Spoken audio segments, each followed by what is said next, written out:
அல்லாஹு தஆலா நமக்கு தந்திருக்கிற இந்த ஹிதாயத், நேர்வழி நம்முடைய கண் முன்னாலே இன்று கற்களுக்கு முன்னாலும் மரங்களுக்கு முன்னாலும் மிருகங்களுடைய சிறுநீர்களையும் மக்கள் புனிதமாக கருதி வணங்கி வாழ்ந்து கொண்டிருக்கிற இந்த காலத்தில் படைத்த ரப்புல் ஆலமீன் ஒருவனை மட்டுமே ரப்பாக ஏற்று அவனுக்கு மட்டுமே சுஜூது செய்யக்கூடிய, அவனிடத்தில் மட்டுமே கைகளை ஏந்தக்கூடிய, அவனுக்கு மட்டுமே அறுத்து பலியிடக்கூடிய, அவனுக்காக மட்டுமே நேர்ச்சி செய்யக்கூடிய ஒரு ஹிதாயத்தை அல்லாஹ் எனக்கும் உங்களுக்கும் தந்திருக்கிறான் என்றால் இதைவிட நிஅமத் இந்த உலகத்தில் எதுவுமே இருக்க முடியாது. இந்த நிஅமத்துகளை அல்லாஹ் எனக்கு தந்திருக்கிறான் என்பதை என்னுடைய மனம் ஏற்றுக்கொண்டு என்னுடைய வாயிலிருந்து அல்ஹம்துலில்லாஹ் என்று வர வேண்டும்.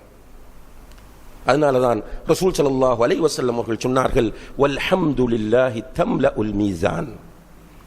நீ அல்ஹம்துலில்லாஹ் என்று சொல்லு, நாளை மஹ்ஷரிலே உன்னுடைய மீசான் நிறைந்து போயிருக்கும் என்று சொன்னார்கள்.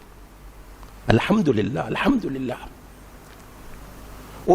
ஒரு முஃமின் ஒரு மிடர் தண்ணீர் குடித்து அல்ஹம்துலில்லாஹ் என்றால் அவனை அல்லாஹ் பொருந்திக் கொள்கிறான். ஒரு பிடி உணவு சாப்பிட்டு அதற்கு அவன் அல்ஹம்துலில்லாஹ் என்றால் அல்லாஹ் அவனை பொருந்திக் கொள்கிறான் என்று நபி ஸல்லல்லாஹு அலைஹி வஸல்லம் அவர்கள் சொன்னார்கள்.